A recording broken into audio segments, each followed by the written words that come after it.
ED2033.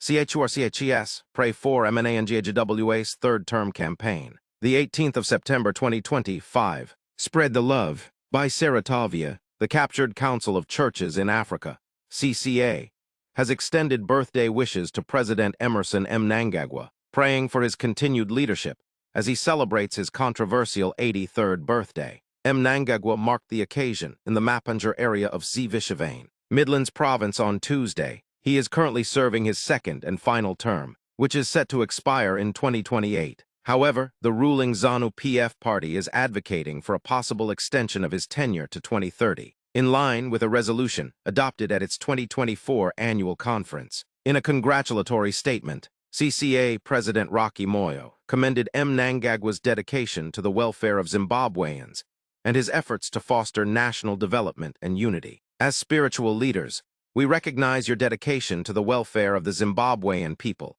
and your efforts to promote national development and unity. Moyo said, "We pray for continued wisdom, guidance, and strength as you lead our nation. We wish you many more years of fruitful service to our great nation, Zimbabwe." The CCA is a continental ecumenical and ecclesiastical body representing apostolic, Zion, and Pentecostal churches across Africa. Many churches in Zimbabwe have been infiltrated and captured by ZANU-PF, with church leaders accused of living large while the majority struggle. News Zim.